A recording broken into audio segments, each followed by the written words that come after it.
Hey guys, Kang for 15 back at it with another video for you guys. Back with another episode review of animes that I'm catching up on. So far, I have caught up.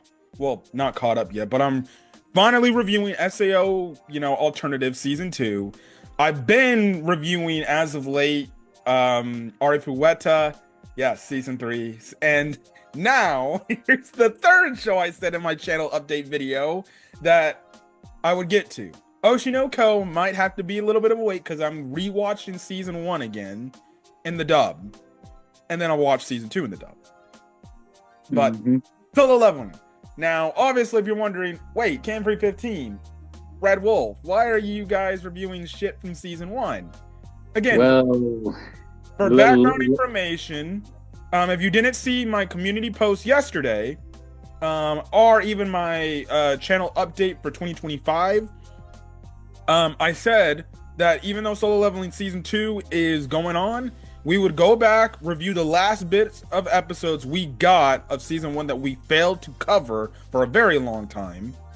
And we do those reviews, which realistically is obviously this episode, and then the two basically episode he goes up against the Red Knight and everything, right? And then when we finally get done with obviously this episode review, episode 11 and episode 12 reviews, I'm honestly thinking maybe we should just do episode 11 and 12 back to back because it's kind of a good follow up episode. So we'll just have to talk on camera about that.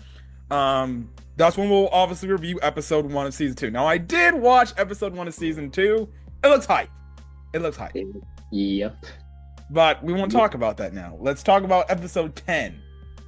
So, obviously, episode 10 is the episode that takes place after the Jinwoo and Kang fight. And now I know how to pronounce his name in the dub. It's Jinwoo, not Jinwoo. Jinwoo. I think it goes both ways, but yeah. Yes. And that crazy fight. Again, I also and the good thing about me going back is I ended up rewatching all of Solo Leveling Season 1 in the dub. English dub voice actor for Jinwoo is badass. Yeah, he's really good. And I did say I did recognize his voice actor from Xenozone Zero. I think he voices Lighter also. Yeah, I think he does voice Lighter. I was like, oh, I recognize that voice. I recognize that badass voice. So, so obviously that episode took place, and then obviously you left off on a cliffhanger where Juhi was like, "Hey, can we talk?" So I think at that point in time, back if I can fast or rewind, I was like, "Oh, is this finally the time where they're gonna go out and everything?" Well, I think we were both baited because that title specifically was titled, "What is this? A picnic?" Yes. That's what we thought. That's what we thought. And then so they ended up starting the episode off with Jinwoo and Juhi talking. And essentially she's talking about like, you really have changed over the time since that one dungeon. And he's like, well, yeah, anybody that's been through what I've been through would change and everything. And she basically goes on to say how she feels like she hasn't mentally been strong throughout this whole situation because, listen, that first episode, or the first 2 episodes after they got out of the incident, that shit gave her PTSD, like legitimately. She had to get counseling for that shit, and she still never recovered from that whole situation and everything. And then you add in this whole fact, she finally goes back into a dungeon and she basically almost gets killed again. And if it wasn't for Jinwoo basically being there, she would be dead. So she basically ends up saying like, look, I know I said that I would want you to like take me out to go eat and everywhere, but here, you can take the crystal that you gave me back, right? And essentially she says like, I'm moving back in with my parents and I'm going back to my hometown. And Jinwoo's like, oh, wow. And she's like, yeah, I just feel like I'm not confident. I feel like, altogether my mindset's not correctly good. And then, me being a hunter isn't probably my best aspect. Because remember earlier, a few episodes ago, her mom called her asking her to come home and just run whatever family company that they got going on, and she was like, "No, I'm good and everything," but and stuff like that. But you can tell, like, these incidents have clearly taken a toll on her. She probably has massive, like, PTSD and then massive, obviously fear about everything that's going on, because she basically damn near almost died in 2 attempts. The last 2 times she went in these dungeons or these gates. And if it wasn't for, basically, you can make the argument, a guy that she likes, like, she probably would be dead. I guess. Yeah, so yeah. She goes on, like, she just says her last goodbyes by saying, let me know when you're in town, and all right. And yes, she left behind the crystal, and the next day, I believe that's the next day, that's when Jinwoo meets up with Jiho. And yes, Jinho's like, what am I looking at here? Yes, hold on, you're skipping a bunch of shit. So, I think this was after they got out of the gate, right? Because remember, the one guy that was like Kang's like type of like superior, he told him about I think his name was Dong Hisuk, that his brother is basically it's Dong Su Huang. Dong Su Huang. He basically gave him a warning saying like, hey man, just to let you know, yeah, that other one that you are part of, well, his brother apparently is coming into the country, and he's trying to exact some revenge, and he obviously heard, listen, and Jin was like, wait, he's coming, like that S-rank dude? And he's like, yeah, and exactly, he heard of his brother's death, but he doesn't really care of like how his brother died. He just knows that his brother died, and you and the other guy were still alive coming out of that dungeon. So I would highly request you probably grab your family and you just go move somewhere else so he can't find you. So that's obviously giving foreshadowing to that. And I think in season 2, episode 1, we do see him finally arrive in Japan, looking to go after Jinwoo. You think? It's a fact. It's a fact, dude. So yes, also the last thing about Juhi, I think this is gonna be the last time we ever see her in the series. Unless like maybe he does go out to her hometown and he just like, oh, I know she's here, let me go say hi. But by then, I think one, he's either gonna be knowing Blondie Chaha, unless they're setting up some relationship with his sister's best friend. No, Cha-Hae all the way. Cha-Hae, yes. I think that's going to be endgame right there, but they are teasing the fact that he might. I'm not thinking it's going to happen, but his friend's sister is definitely into him. I don't think that's the case, but I think she's just feeling flustered at the way he's treating her like a little kid. Well, yeah, that, but we'll get to that. Anyways. He basically warns him, telling him, like, you might want to pack your bags and get out of the country because he's looking for your ass. And it sounds like he would even go to the freaking threats of even threatening his own family members if he finds out, like, about him and where he's at. So it's like, is there setting up a plot line to where maybe he holds his sister hostage and he's like, well, yeah, from what this guy says, these S ranks don't follow laws. They're like above the law. So whatever they want to do, it goes. So is he gonna kill his mom off of life support? I think he would do just that. I don't think he will, but I think he would. He would. He probably. I don't think that'll happen. Don't kill Jenna, please. Don't kill Jenna. Oh my goodness, she's too pure. Now, if you watch a bridge version, okay, don't watch a bridge solo leveling because she crazy. I think the alternative name for that is sister leveling. Yeah, sister leveling. Don't watch sister leveling. You want to get crazy brother conflicts to the point like she want to fuck. Watch sister leveling. Okay. Anyways, you're saying about his dude. Yes, he meets up with Jiho, and yes, we see Jinwoo having that weirded out look, like what am I looking at here? And Jiho explains, what else? This is our strike team. And as we can see, it's a whole group of, misfits, like a group of people like they basically have awakened abilities, but they like I don't know, they're not really like fit for battle. It's the plan he was talking about, I think in episode 7 or something, about Yes. just having a strike team to create his guild. What they'll do is they'll go in, get the rewards, keep his secret that he's basically stronger than an E rank, right? And Yes. essentially these people will be handsomely compensated.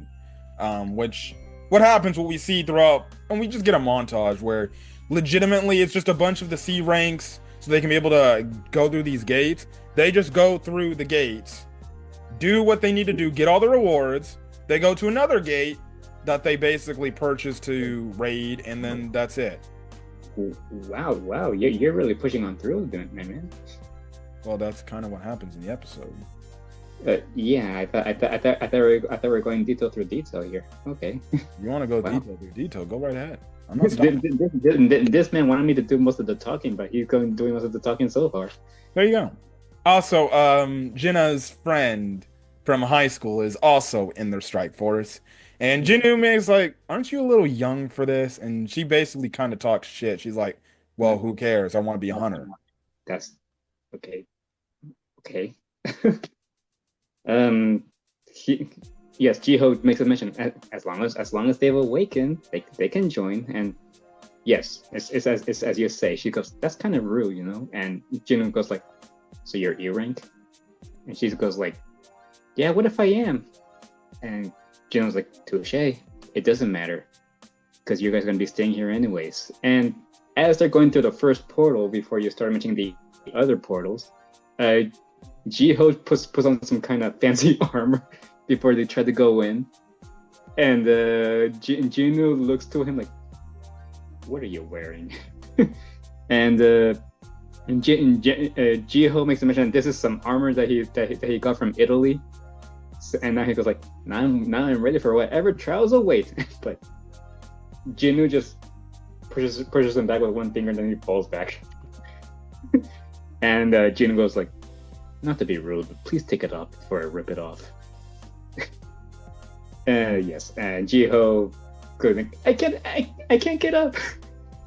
And yes, as my good friend Camry15 says, they start having a montage of like, going through like all these C rank gates with all these people like getting paid just to stay outside. Now, we do cut over to, like, I guess this business office of the White Tiger. That's correct? White Tiger, White Tiger Guild. And it's basically these two people. This one, like, business guy. He sees that all these gates are being purchased and everything. And he's like, wait, why are these gates being purchased? And somebody's like, well, these people from the construction company, they've been purchasing all these C rank gates. And he's like, really? And he wants to go out there and go see, like, okay, then let's see the reason why and what the heck they're doing, because their guild needs to just take some C rank gates open to just get work done, right? So they show up at this one lot, and he just sees the hunters just chilling. He's like, wait, what the fuck? You did leave off one important detail. Go ahead. That he saw Jinwoo Song's name, and then he goes like, there's something fishy going on here. I can smell it. And yes, and that's when he starts developing the suspicion that Jinwoo second awakened. And yes, he's definitely stronger than how he looks. Yes, and before my friend takes them back again, I will say that he mentioned those incidents that Jinwoo has survived this past couple of times. The double dungeon, the Dongsu's strike team being annihilated, and Kang's killing spree. So yes, that makes me more suspicious. I'll say this. I'll give Soul Level credit. At least they're not making the other characters act like goddamn idiots, acting like, whatever. He just an E rank. At least some of these characters are like, no, there's something up with this. There ain't no way he survived 3 incidents that realistically he probably should be dead. So this must mean there's clearly something going on here. Yes. Anyways, they show up at this construction site and they see all these hunters chilling, and they're like, "What?" Ladies and gentlemen, the title is right there. What is this? A picnic? Yeah, so they see this all going on. They're like, "Wait, what the hell is happening?" Right? So, Jenna's friend is like, "Who the hell are you guys?" And they're like, "Oh, well, we're from the White Tiger Guild. What's exactly going on?" And she basically explains, like, "Oh, well, we're just waiting for the boss to come back." And they're like, "Okay, do you guys end up getting rewards and stuff?" And she's just like, "Yeah." Yeah. So yeah. So yeah. Without any more insisting, he like basically pretends to leave, but then he just goes behind the wall to take a look, and he managed to see Jinwoo and Jiho walk out, and he sees Jinwoo and like, I knew it. He cleared out he cleared out the gym by himself. And okay, yeah, during this, Jinwoo tells Jiho that he has something to do later.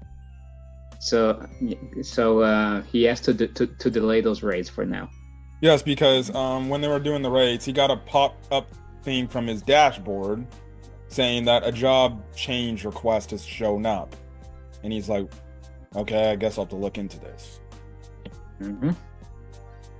Now, in the meantime, same businessman ends up running into him. He's like, hey, can we have a sit-down conversation? I would like to talk with you. I think you're a very special talent. Yes, he offered a Jinwoo like three times the amount that Yuhin Construction offers him. Yeah, what Jiho was paying him. Yeah, and yes, right there he assumes that Jinwoo would buy into it. And Jinwoo says like, well, if I was what I used to be or what I was starting at, yeah, I would have taken this deal 100%. But realistically, this shit ain't benefiting me. Yes, and no, Jinwoo was like, so are you saying your entire guild is in the offer right now? And then this guy was like, I'm not sure I follow. And then and Jinwoo shows the amount that Eugene Construction is offering, and he goes like 30 billion. and yes, that's when like Jinwoo was like, I think we're done here. But before I go, I'm curious to know how you found out about me. Yes. It couldn't be that you've been snooping around, were you? And then he suddenly disappeared on him. Yes. And gave him a little cut on the cheek as a threat. Yes, I think he was using a stealth skill or whatever. Yeah. Jinwoo basically threatens him and says, listen, you will not speak, nor talk, or tell anybody about our conversation and about my true strength. Got it? Because if you will... You and your ally are the first people I would suspect. Yes. He basically makes the threat, and he basically is like, look, if you do anything that ruins who I am and my identity, well, you're dying. And remember, Jinwoo's not exactly the soft boy Jinwoo dude anymore, and he's not reluctant to kill if he has to. Mm-hmm. Plus, with the message board already telling Papa, I'm saying, no, you got to kill these MFers. Then I don't think he has no sympathy anymore. You can clearly tell he still is somewhat of his old self, but just more mature and more, I guess you can say, grown up, but more aware of his surroundings. Because of course, he doesn't want to let this information about his true strength getting out, because then that's just gonna blow his old cover, and then people will just be like, no, join up in our guild. Why are you in this freaking dude's guild or whatever, right? And then two, he's been doing the whole typical like, I'm an E rank, I'm not that strong, but like he probably also doesn't want to do this because he doesn't want to have a lot of attention around him. And plus, you know, we've already seen like news outlets, they pick up really well on like very strong hunters, right? So he probably doesn't want all that publicity, and he probably just wants to be a guy that's chill, living in his house with his sister, looking to make enough money to pay off, obviously, and save his mother and everything, right, for her medical bills, and then obviously giving money to his sister to go to college, right? Yes. So he probably wants a nice quiet life thing, right? So there's that. So this person is like, well, I meant you no harm. I just got curious, and then Jinwoo, yes, did make some mention. As you said, I rather keep a low profile and stuff, and he agreed to not let word come out, and she was like, I appreciate it, but it's also my turn to apologize because we are going to continue with the C rank gates, and yes, and this guy was like, huh, that's too bad, but Jinwoo did make an offer. You can buy off three C rank gates if the price is right, and he's like, how much are you offering? 30 billion? Is that what he said? I don't remember how much he said. Yeah, I forgot. Yes, but then he's like, that much? If you can at least lower to 2 billion, but as soon as he mentioned that, like, Jinwoo was like, you got yourself a deal. Like, okay, that was an easy deal for them, and I guess that's where that's where they cut ties. But before Jinwoo left, he basically fed this guy like a healing potion which basically healed the cut that he gave him, and yeah. But the next day, he found out that he got conned. Yeah, he got conned. He basically, They do a lot of. They say a lot of technical stuff and a lot of monetary stuff there. But essentially, Jinwoo fleeced him. He's basically this contract that he made with Jinwoo. He's basically paying him like, I think it's like less than what originally was supposed to be. Right? Mm-hmm. Yeah, less than what originally he thought he would be getting, and it basically benefits Jiho and Jinwoo, if anything more. And what I found funny is the guy's like, and the dude's like, dude, you literally got scammed, and he's like, oh man, he got me. Damn, he's a smart guy. Yeah, and that's when you get some message from Jinwoo. This is Jinwoo's song. I'll forget that. Consider us even now. I'll forget the fact that you spied on me. Yeah. And he goes like, huh, so that's how it is, Jinwoo. Well, at least I got your contact info. With that, I'll be satisfied for now. Yes, because he wants to call him into the White Tiger Association. Yes, and during this, Jinwoo is heading towards his special thing, Yeah. Special, yeah. I could see it to where at some point in season 2, the White Tiger Guild basically is like, no, we want you in. Because, especially what we see in episode 1 of season 2, I don't know how he doesn't escape with his cover blown about him being just an E rank.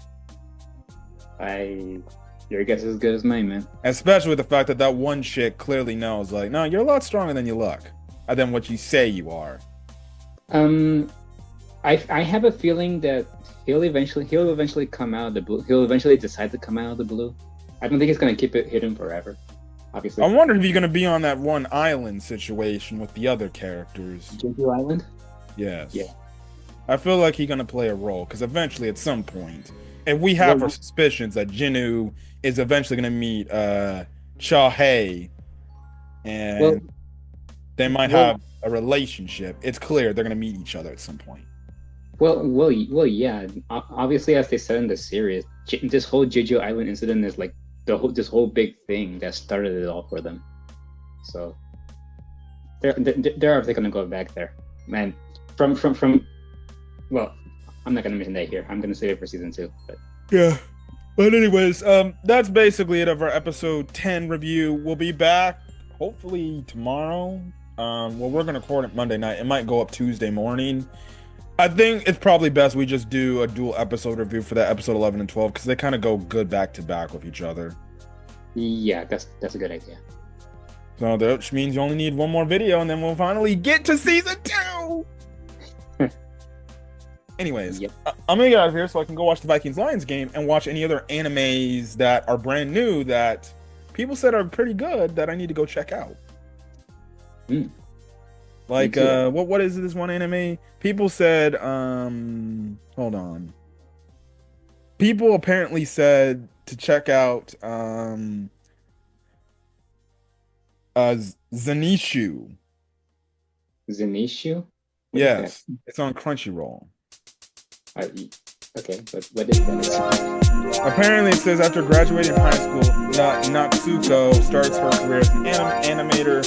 Her talent quickly flourishes, and she makes her debut as a director in no time. I guess she's making her first anime, and her next project will be a romantic comedy movie themed around first love. And also, I guess it's because she also reincarnates into that said story.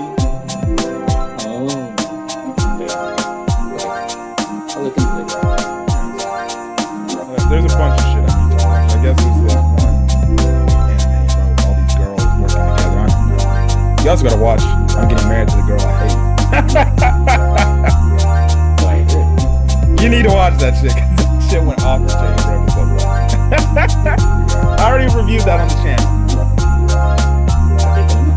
Anyways, we're gonna go there, guys. We'll see you guys on the next Solo Leveling video. And hopefully season 2 review comes out fast. We definitely will have it before season 2 episode 2 comes out. That's what I can do. Anyway, I've been consistent when it comes to these shows I've been reviewing. To start off the year, I have been consistent. Okay. Well, I'm coming back, guys, so be prepared for me to, be at least more consistent. So if you guys like the video, leave a like, put in the comments section your thoughts on this episode of Solo Leveling, and then hit the subscribe button, not only to my channel but my co-host channel, the link in the description below, and things like that. But till then, guys, catch you guys in this video. Stay safe out there.